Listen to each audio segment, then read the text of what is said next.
Kalau orang munafik salat Isya ngantuk, tidur kada salat Isya.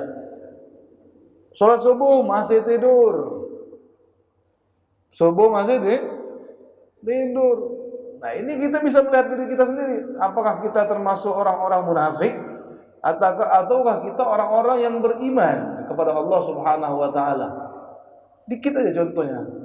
Ya, contohnya dikit aja. Kalau kita sanggup salat subuh menahan mata, ya. Salat subuh terlebih lagi berjamaah, fadilah yang besar yang diberikan Allah Subhanahu wa taala. Di sini kita bisa menilai diri kita bahwasanya kita jauh daripada sifat-sifat orang-orang munafik. Dan alhamdulillah di pagi subuh dari sahur kita sampai subuh, mungkin nanti kalau sudah masuk waktu isyraq kita sholat 2 rakaat, kemudian matahari terbit baru kita guring. Ya, baru kita guring. Artinya kita mempertahankan yang ngantuk masih duduk, kita yang ngantuk masih berusaha untuk mendengarkan kajian-kajian Islami, kita yang ngantuk ya masih memaksakan diri kita untuk duduk di tempat-tempat seperti ini. Ini adalah satu karunia yang diberikan Allah Subhanahu wa taala. Ya, jangankan yang haram, yang mubah itu ya kita jauh. Nahan ngantuk. Kenapa? Tidur. Apa hukum tidur? Mubah tidur itu. Ya, tidur itu mubah. Bisa jadi makruh. Mubah bisa jadi makruh. Bisa juga jadi ibadah. Ya. Tapi di waktu-waktu tertentu. Ya. Kita sering dengar wa naumuhu ibadatun, ya. Orang yang berpuasa itu sumtuhut tasbih, diamnya adalah tasbih. Orang yang berpuasa kemudian dia diam, enggak ngomong, enggak zikir, diam aja dia. Itu sudah bernilai tasbih di sisi Allah Subhanahu wa taala. Wa naumuhu ibadatun, dan tidurnya orang yang berpuasa itu ibadah. Ya ibadah. Ya. Padahal dia enggak ngaji, padahal dia tidak sedang belajar, padahal sedang tidur, tapi dinilai ibadah oleh Allah Subhanahu wa taala. Kenapa? Karena keberkahan bulan Ramadan, kemuliaan bulan Ramadan. Tapi ada waktu-waktunya juga. Waktu-waktu yang dimakruhkan tetap makruh. Kapan waktu makruh? Ya, sebelum matahari terbit dimakruhkan untuk tidur, atau setelah asar. Itu waktu-waktu yang dimakruhkan untuk tidur. Apa kata Nabi? Burika ummati fi bukuriha. Allah memberikan keberkahan untuk umatku di waktu paginya. Mereka yang melek waktu paginya, mereka yang menahan ngantuk waktu paginya, tidak tidur, ya, maka orang tersebut akan diberikan keberkahan oleh Allah. Keberkahan dari mana? Baik dari segi harta atau dari segi kesehatan. Ya. Ada orang tidur pagi, biasa tidur pagi, tapi hartanya, ekonominya masih diberikan kelancaran oleh Allah. Tapi sayang tidak ada keberkahan. Di mana tidak ada keberkahan? Di dalam dirinya. Ya. Dari segi medis saja tidur pagi aja tidak baik. Ya. Dari segi medis aja tidur pagi tidak baik. Kenapa setiap sunnahnya Nabi SAW pasti berkaitan dengan ilmu medis? Ya. Makanya kata ulama, kalau kita mau sehat, kita jalankan sunnah Nabi aja. Tidak tidur pagi, kalau makan pun makan pakai tangan, tidak pakai sendok. Ya, makan duduk, jangan berdiri. Ya, itu semua pasti ada kajiannya dalam ilmu medis. Kesehatan yang diberikan oleh Allah untuk umat Nabi Muhammad melalui sunnah-sunnah Nabi Muhammad sallallahu alaihi wa ala alihi wasallam. Ya. Contohnya sekarang kita tidak tidur di waktu pagi, menahan ngantuk kita. Ya. Untuk apa? Untuk mendapatkan kesehatan. dan keberkahan yang akan diberikan oleh Allah Subhanahu wa taala sesuai dengan janji Nabi SAW. An Anas radhiyallahu taala anhu qala Rasul sallallahu alaihi wasallam man shallal ghadata fi jama'atin thumma qa'ada yadhkurullaha hatta tatlu asy-syamsu thumma shalla rak'ataini kanas lahu ka ajri hajjatin wa umrah tammatan tammah. Kata Nabi SAW melalui Anas bin Malik radhiyallahu taala anhu, beliau meriwayatkan Rasul sallallahu alaihi wasallam bersabda, "Man shallal ghadata fi jama'atin," barang siapa yang salat subuh secara berjamaah, "summa qa'ada yadhkurullah," kemudian dia duduk setelah salat subuh, dia masih dalam keadaan duduknya, baik ngaji Qur'annya, baik di dalam pengajiannya, baik di dalam majelis ta'limnya, atau baik dalam tafakkurnya, setelah subuh duduk. Tidak tidur, duduk. Sampai kapan? Sampai masuk waktu isyraq, hatta tatlu asy-syamsu. Sampai masuk waktu isyraq, summa shalla rak'atain, kemudian salat 2 rakaat sebagaimana yang biasa kita lakukan. Setelah pengajian sebentar lagi salat 2 rakaat. Apa kelebihan yang diberikan oleh Allah Subhanahu wa taala? Kanat lahu ka ajri hajjatin wa umrah. Tamah. Orang yang melakukan hal tersebut akan diberikan ganjaran oleh Allah Subhanahu wa taala bagaikan orang yang melaksanakan ibadah haji dan melaksanakan ibadah umrah secara sempurna. Ini Nabi yang mengatakan. Nabi sallallahu alaihi wasallam yang mengatakan ini. Nabi yang memberikan semangat, motivasi untuk kita menahan ngantuk kita ataupun menahan daripada kesibukan duniawi kita di pagi yang cerah ini. Pagi yang cerah ini kata ulama, kata orang pintar, kenapa pagi atau waktu subuh itu udara segar? Kenapa udara di waktu subuh itu segar, dingin, enak? Karena waktu subuh itu jauh dari napas orang-orang munafik. Mana mereka orang munafik? Dalam keadaan tidur mereka. Orang beriman sedang menikmati udara pagi yang diberikan Allah Subhanahu wa taala. Ini yang diberikan Allah Subhanahu wa taala, ganjaran yang besar. Tidak repot-repot kita ngumpulkan duit, ngumpulkan duit banyak-banyak untuk bolak-balik pergi haji, pergi umrah. Tidak, cukup satu kali pagi, kemudian kita gunakan harta kita di jalan yang tepat. Waktu kita gunakan waktu pagi aja. Berapa banyak mereka orang-orang yang sudah tua, sudah lanjut usia, mereka berusaha untuk memaksimalkan waktu pagi mereka. Nah, orang tua tuh mereka tahu waktu pagi itu waktu segar, waktu sehat. Jadi mereka bangun, mereka olahraga, tapi sayang, umur sudah lanjut mereka baru sadar. Sedangkan kita belum sadar. Yang muda-muda ini belum sadar. Yang muda belum sadar, yang tua saat tua mereka baru sadar.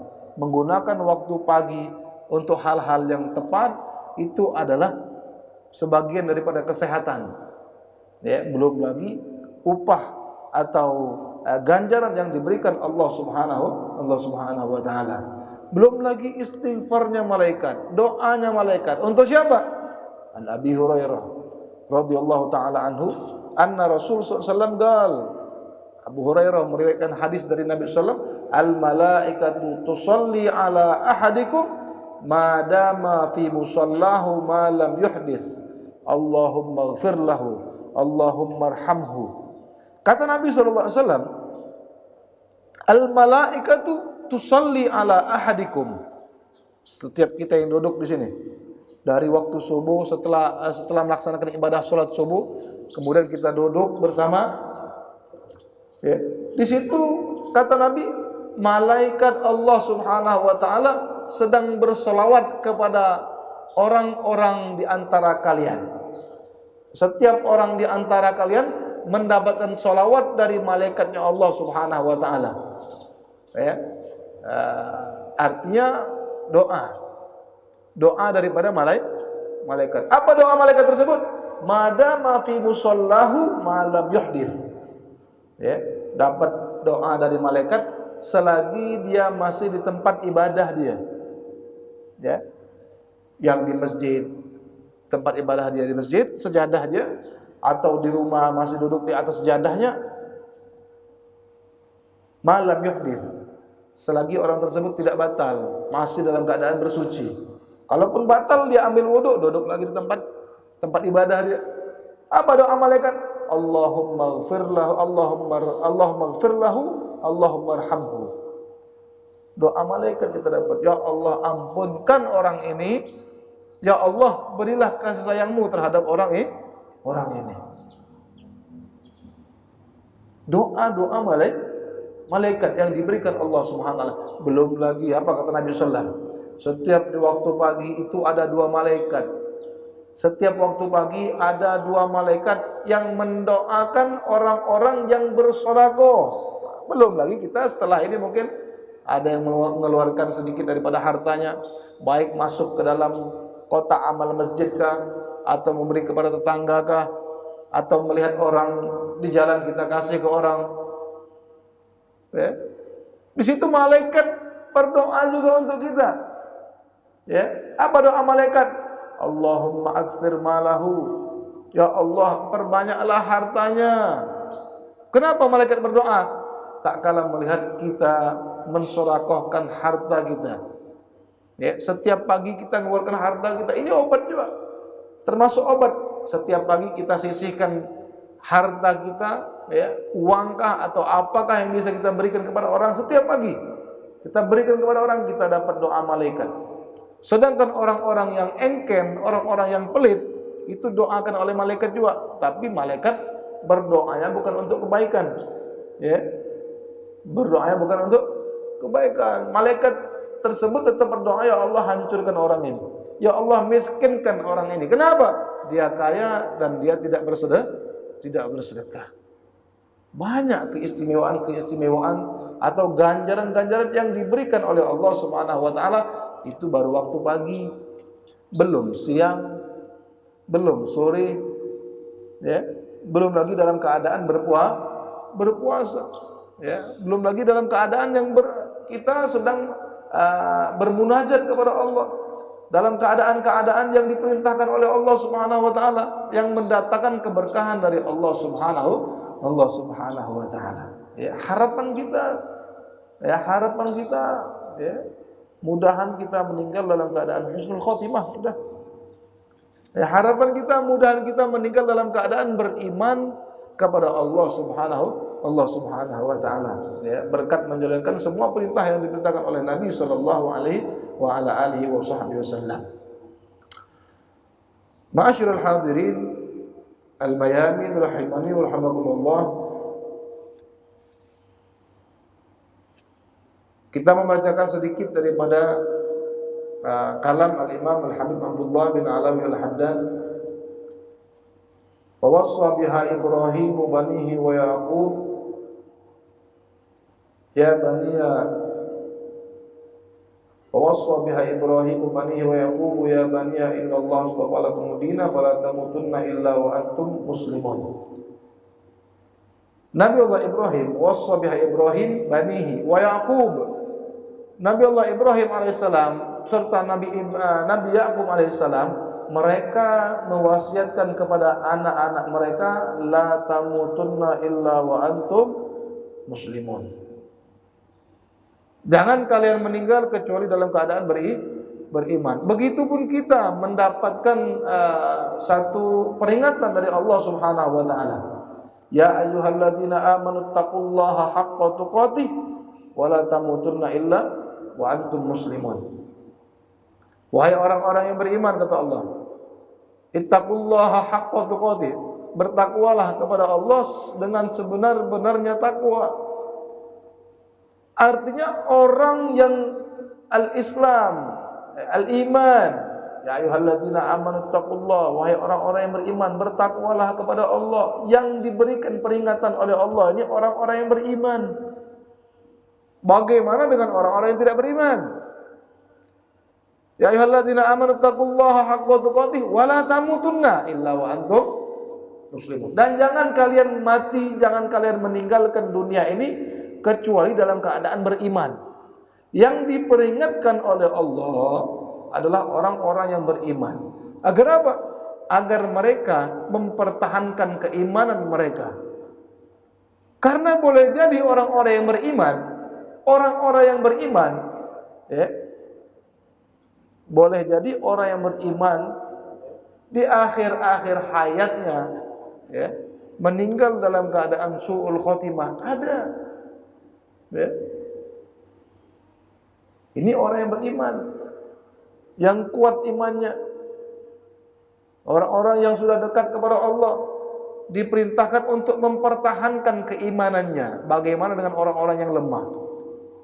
Bagaimana dengan orang-orang yang lemah? Sangat dituntut untuk lebih mempertahankan keimanan yang ada pada dirinya. Agar apa? Mati dalam keadaan beriman kepada Allah Subhanahu wa taala hingga berjumpa dengan Allah dalam keadaan beriman. Ya. Wa 'alal insani al-ijtihadu fi hifzi islamihi wa taqwiyatihi bi fi'li ma amara Allah bihi min ta'atillah taala. Dengan apa? Ya, mempertahankan keimanan kita. Setiap al-insan ijtihadu ala hifzi islamihi. Setiap orang-orang, setiap manusia dituntut untuk memperjuangkan dan menjaga keislamannya. Wa taqwiyatihi bi fi'li ma amara Allah bihi, dan memperkuat, ya, memperkuat keislaman kita, memperkuat keimanan kita dengan apa? Bi fi'li ma amarallahu bihi min ta'atillah. Ya, tentunya memperkuat keimanan, memperkuat Islam kita dengan taat kepada Allah. Taat kepada Allah, ikuti aturan Allah. Ya. Ikuti aturan Allah Subhanahu wa taala agar bertambah keimanan kita, bertambah keislaman kita sehingga kita meninggal dalam keadaan beriman kepada Allah Subhanahu wa taala. Fa innal mudayyi li awamirillahi muta'arridun lil mauti ala ghairil Islam. Karena apa? Kata Imam Al-Haddad, al-mudayyi bima amarallah atau li awamirillah. Orang-orang yang menyepelekan, menyia-nyiakan daripada perintah Allah. Waktu masuk bulan puasa tidak mau puasa. Masuk waktu sholat lalai. Diberikan harta oleh Allah, lupa untuk mengeluarkan sebagian harta untuk orang-orang yang membutuhkan. Diberikan kesehatan oleh Allah Subhanahu wa taala, lalai digunakan untuk bermaksiat kepada Allah. Diberikan kaki, melangkah ke tempat yang diharamkan Allah. Diberikan telinga, pendengaran oleh Allah. Diberikan telinga dan pendengaran oleh Allah, digunakan untuk mendengar hal-hal yang diharamkan Allah. Diberikan mata, bisa melihat, tapi digunakan untuk hal-hal yang diharamkan oleh Allah Subhanahu wa taala. Ya. Orang-orang yang menyepelekan daripada perintah Allah untuk selalu taat kepada Allah, jangan bermaksiat kepada Allah, ya, dengan aturan-aturan yang telah dijelaskan oleh syariat Allah. Ya. Orang-orang seperti ini yang dikhawatirkan meninggal atau mati dalam keadaan su'ul khotimah. Zohir mereka beriman, zohir mereka matinya berpeci, zohir mereka matinya pakai mukena, tapi wal iyadu billah, karena sering meremehkan perintah Allah Subhanahu wa taala, mati dalam keadaan su'ul khotimah. Ini tidak sedikit. Ya. Kata ulama, tidak sedikit di antara orang-orang yang Islam, ya, orang muslim, mereka zahir mereka muslim tapi mati dalam keadaan su'ul khotimah, mati dalam keadaan ghairil Islam. Ya, ini Imam Al-Haddad sendiri yang mengatakan zahir mereka dalam keadaan zahir mereka zahir orang Islam, tapi meninggal atau mati dalam keadaan ghairil Islam. Fa inna tarkahu lidzalika dalilun ala istihanatihi bihaqqid din wa ala istighfafi bihi. Karena dia meninggalkan daripada perintah Allah, ya, meninggalkan perintah syariat Allah, dalilun ala istihanatihi bihuquqid din wa ala istighfafi bihi. Kenapa engkau meninggalkan perintah Allah? Engkau menghina Allah, engkau merendahkan syariat Allah. Tidak. Kenapa kau tidak sholat? Apakah kau menghinakan Allah, menghinakan syariat Allah? Tidak, aku tidak menghinakan syariat Allah. Aku hormati syariat Allah. Kata Imam Al-Haddad, bohong. Ya, orang itu sudah dikatakan menghinakan Allah, menghinakan syariat Allah dengan apa? Dengan meninggalkan perintah Allah. Ya, orang yang meninggalkan perintah Allah atau melakukan kemaksiatan, tidak usah ditanya lagi, apakah engkau masih menghormati Allah? Tidak perlu. Ya, ada orang mengharap keberkahan, mudahan berkah pian bib, mudahan berkah pian guru, ulun mati dalam keadaan husnul khotimah. Tapi sholat tidak mau. Dibawa sholat, kita kalau sholat tidak mau. Mudahan doakan ulun ya guru. Loh kok kenapa? Ini orang sudah merendahkan syariat Allah. Kalau memang benar-benar dia mau mengharap daripada pengampunan dari Allah, lakukan perintah Allah. Ya, lakukan perintah Allah. Mau mengharapkan ampunan, mau mengharapkan rahmat Allah, engkau lakukan perintah Allah saat engkau mampu, saat engkau ingat. Mudah-mudahan dosa-dosamu sebelumnya diampunkan oleh Allah. Bagaimana engkau mengatakan mudah-mudahan guru doa ulun diampunkan Allah, mudahan guru ulun mati dalam keadaan husnul khotimah, masuk waktu azan lari? Ada orang kayak ini? Banyak. Ya, beb doakan beb. Kenapa? Mudahan ulun dapat apa? Dapat rahmat beb. Mudahan ulun mati dalam keadaan husnul khotimah. Tapi ngegek homer masih, mabuk masih, ngejinet masih, meninggalkan perintah Allah masih. Ya. Apakah orang ini benar-benar mengharapkan rahmat Allah, benar-benar mengharapkan pengampunan dari Allah? Tidak. Ya. Masuk bulan puasa tidak mau puasa, harapannya mati dalam keadaan lucu, jadi kan jadi lucu. Harapannya mati dalam keadaan husnul khotimah, mati husnul khotimah, kemudian diletakkan oleh Allah di Jannatul Firdaus bersama Nabi Muhammad. Pengharapan penuh, minta kepada Allah, minta masuk surga bersama Nabi Muhammad, tapi jauh dari Allah di dunia, ya, jauh dari Allah. Na'udzubillah. Falyahdzaril muslim min dzalika ghayatul hadar, kata Imam Al-Haddad. Hati-hati, ya. Jangan sampai kita menjadi orang yang merendahkan syariatnya Allah. Dengan apa merendahkan? Kita tidak merendahkan secara langsung. Ya. Kita tidak menghina syariat Allah, kita tidak menghina Allah, enggak. Dengan apa? Dengan meninggalkan perintah Allah, itu sudah merendahkan syariat Allah. Itu sudah merendahkan Allah, itu sudah menghina Allah Subhanahu wa taala. Wa alaihi aidan ayyujanibal ma'asi wal atham. Begitupun juga dia harus meninggalkan kemaksiatan, meninggalkan hal-hal yang berbau dosa. Fa innaha tud'iful Islam wa tuhinuhu. Karena kemaksiatan ini bisa melemahkan keislaman yang ada dalam diri kita, bisa menghinakan keislaman yang ada dalam diri kita. Ya. Orang yang bermaksiat, maka akalnya akan hilang. Orang yang berakal adalah orang yang menjauhi kemaksiatan. Orang yang berakal adalah orang yang menjauhi kemaksiatan. Dan orang yang melakukan kemaksiatan, artinya orang tersebut tidak berakal. Karena setiap akal yang diciptakan Allah itu ada cahaya. Setiap akal yang diciptakan oleh Allah itu ada cahayanya. Ya, semakin menerangi akal orang tersebut, semakin dia melaksanakan perintah Allah, semakin terang akalnya, semakin jauh daripada kemaksiatan. Ya. Setiap orang yang melakukan kemaksiatan, maka cahaya daripada akal itu akan meredup, meredup dan meredup. Setiap melakukan kemaksiatan, akalnya, cahaya akalnya akan hilang. Ya, cahaya akal akan hilang. Dan orang yang melakukan ketaatan, setiap orang melakukan ketaatan, di situ akan diberikan cahaya pada akalnya oleh Allah Subhanahu wa taala. Ya.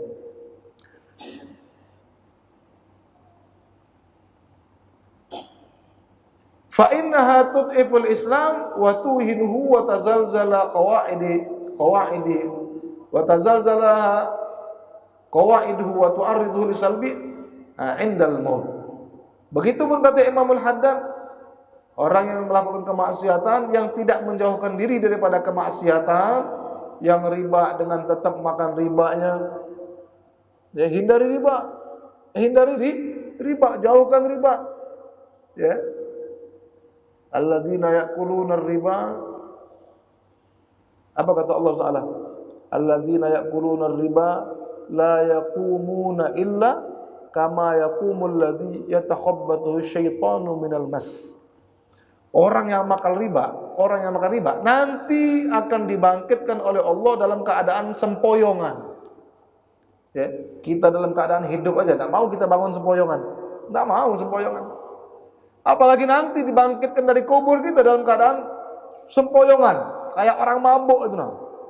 Ya kalau sudah sempoyongan, kita enggak tahu kita lari kemana. Sedangkan saat kita dibangkitkan, kita ingin menyelamatkan diri kita dari api nerakanya Allah Subhanahu wa taala. Itu dibangkitkan, ya. Orang-orang yang makan riba ini. Dia dosa besar makan riba. Riba termasuk doa minal kabair. Ya, di antara dosa-dosa besar. Apa? Makan riba. Bagaimana makan riba? Minjam 100.000, balik 102.000, 110.000. Minjem 1 juta, ada nggak tuh? Ada.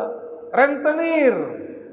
Ini sudah jadi gawiannya dari kakeknya, dari kainya turun ke bapaknya, turun ke dia sekarang. Lihat kuburan bapaknya, lihat kuburan kainya kayak apa.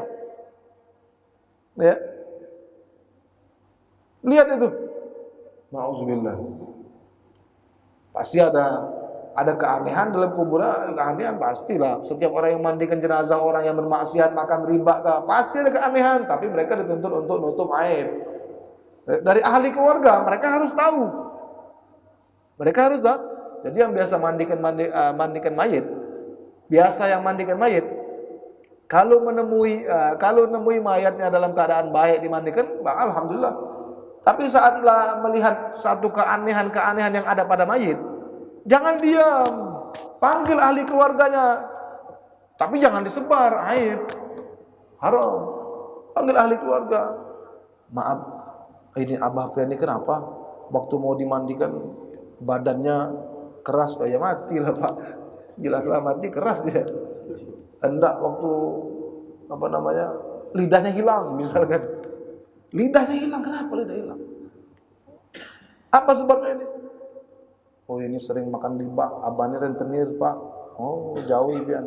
Atau kalau seandainya tukang mandikan mayat ini tahu dia, ya keanehan yang ada pada mayat, ya itu karena kesalahan waktu dia di dunia. Tukang mandikan itu tahu, oh ini biasa maksiat ini, panggil. Dilihat abah Hikam muhanya hitam saat mati. Hitam, padahal dulunya putih. Kenapa ini orang? Sering menghina orang kah? Makan riba kah? Atau enggak mau sholat Jumat kah? Enggak mau sholat ini. Ini lihat bapak munah. Enggak mau sholat, hatinya terbakar misalkan. Tunjukkan ahli keluarga, biar mereka takut, biar mereka tidak mengikuti jejak bapaknya. Biar mereka minta pengampunan untuk bapaknya, untuk keluarganya, dipanggil ini anak-anak yang mana ahli waris anaknya nih, lihat nih bapak kamu nih. Ya, kemaksiatan apa yang dilakukan oleh bapak nih? Ya, join Pak Ustadz sama ulun nih, join apa? Join Homer misalkan, nauzubillah. Nampi biar nih bapak biar contohnya nampi anaknya. Ini yang dikhawatirkan, nauzubillah. Ya. Mungkin kalau seandainya di anggota keluarga tuh ada orang yang melakukan kemaksiatan, tidak pernah sholat kah atau apakah, kalau dia matinya mati biasa aja, mungkin mereka tidak malu. Ini sudah matinya bakal diazab, saat dia mati sakaratul mautnya susah, ya susah sakaratul maut. Kemudian mati ada keanehan-keanehan, malu keluarganya mah, malu yang punya keluarga yang kayak itu. Suruh ampe lah piani. Malu kami nanti kau mati dalam keadaan aneh-aneh. Kami ini malu oleh warga-warga nih. Nah, seperti itu biar aja. Ya.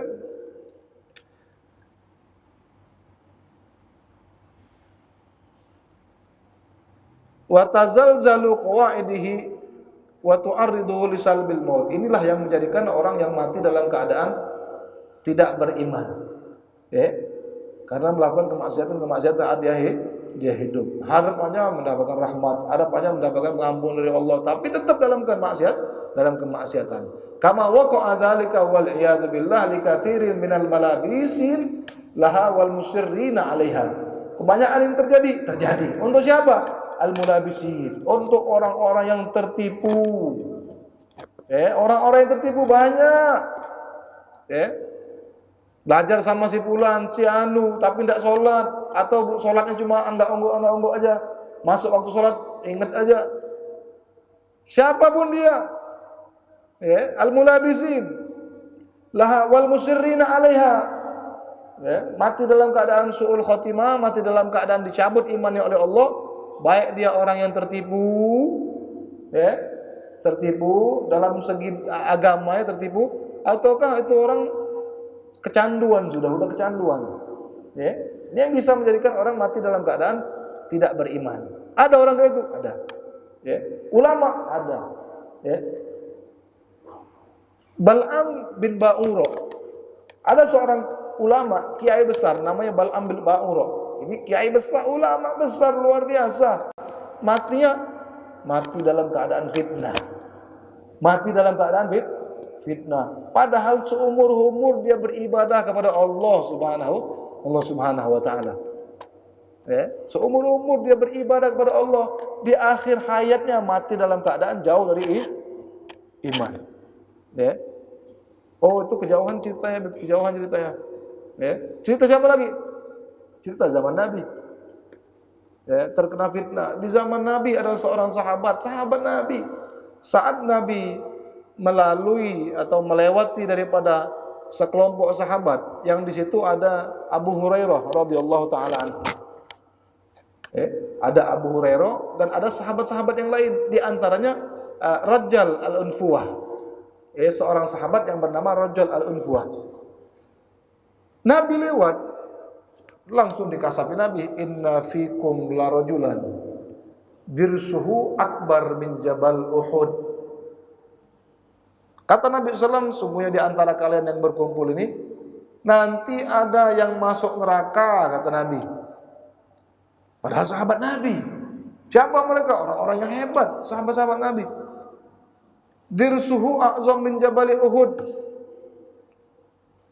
Giginya, geraham dia, itu kalau ditimbang, lebih berat daripada gunung Uhud, saking banyak dosanya tadi. Itu baru giginya. Itu baru gerahamnya aja. Mereka sahabat-sahabat ketakutan. Termasuk diantaranya ada Rajal al-Unfuwah, ada Abu Hurairah. Itu Abu Hurairah dari mendengar hadis Nabi, apa yang diucapkan Nabi, sampai Nabi meninggal, sampai kekhalifahan Sayyidina Abu Bakar, dalam keadaan gundah. Kenapa? Takut mati dalam keadaan su'ul khotimah. Satu persatu sahabat yang tadinya duduk barengan, mereka satu-satu meninggal. Satu meninggal husnul khotimah, satu lagi meninggal dalam keadaan husnul khotimah. Sisa dua, Rajal al-Unfuwah, satu lagi Abu Hurairah. Abu Hurairah takut. Kenapa takut? Takut termasuk daripada apa yang diucapkan Nabi. Kenapa? Satu lagi sahabat ini namanya Rajal al-Unfuwah, ini sebagai seorang mufassir, ahli Quran, ibadah luar biasa. Ini orang belajar dekat dengan Nabi SAW. Hingga satu waktu, itu di zamannya Sayyidina Abu Bakar Siddiq radhiyallahu anhu, yang kita kenal timbul nabi palsu.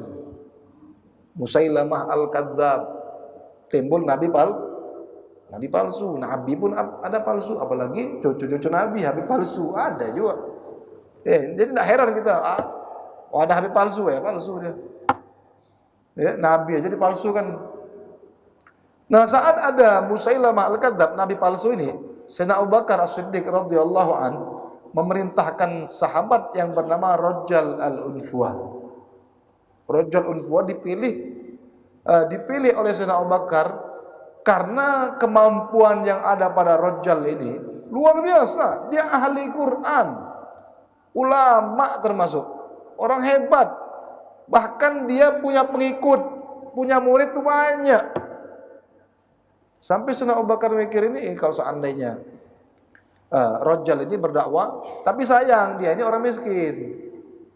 Rajal ini orang miskin. Dia punya pengikut banyak, punya murid banyak dia. Kata Sayyidina Abu Bakar, Sayyidina Abu Bakar sengaja milih dia, Rajal al-Unfuah, dengan keilmuan yang ada padanya, dengan kemampuan yang ada padanya, mudahan bisa menaubatkan atau memperingatkan kepada Musailamah al-Kadzab, nabi palsu ini.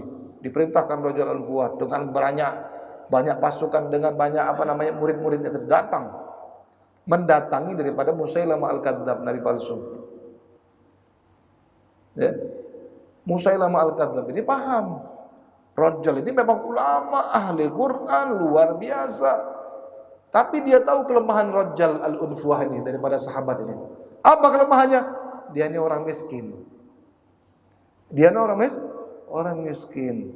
Datang sahabat tadi yang bernama Rajal kepada nabi palsu itu, mau mendakwahi nabi palsu. Ternyata nabi palsu ini, Musailamah al-Kadzab ini yang mendakwahi dia. Dia diiming-imingi dengan harta yang banyak, diiming-imingi dengan wanita-wanita yang cantik, hingga terlena dia dengan dunia yang ditujukan oleh nabi palsu itu. Terlena dia. Akhirnya dia ikut daripada kelompok nabi palsu ini. Bukan hanya dia, saking besar fitnahnya tadi, bukan hanya dia punya murid banyak, itu juga ikut kepada Musailamah al-Kadzab, nabi palsu. Artinya murtad. Waliyadzubillah. Siapa itu? Sahabat Nabi, dekat dengan Nabi, belajar langsung dengan Nabi. Tidak menutup kemungkinan matinya dalam keadaan murtad, dalam keadaan ghairul Islam. Abdullah bin Jahash, Ubaidillah bin Jahash termasuk, saat diperintahkan Nabi untuk ke Habasyah, untuk hijrah ke Habasyah, awalnya Nasrani, masuk Islam, tapi masuk Islam dalam keadaan keraguan. Nah, ini lihat nih, kalau kita dalam diri kita ada keraguan, ada rasa malas untuk melakukan ketaatan kepada Allah, ini yang dikhawatirkan. Disuruh hijrah ke Habasyah, masuk Habasyah, akhirnya murtad lagi, mati dalam keadaan su'ul khotimah, tanpa iman. Termasuk Rajal tadi, sahabat Nabi. Ini yang dikhawatirkan untuk kita. Sering meninggal, apalagi kita sering meninggalkan kewajiban-kewajiban, melalaikan perintah Allah. Ini yang kita khawatirkan, mati dalam keadaan su'ul khotimah. Makanya Allah perintahkan kita untuk terus menekuni daripada perintah Allah, menjauhkan daripada larangan Allah Subhanahu wa taala. Untuk apa? Tujuan kita mati dalam keadaan husnul khatimah. Insyaallah semua kita diberikan anugerah oleh Allah Subhanahu wa taala berupa mati dalam keadaan husnul khatimah. Amin ya rabbal alamin. Hadza minni wa minkum. Assalamualaikum warahmatullahi taala wabarakatuh.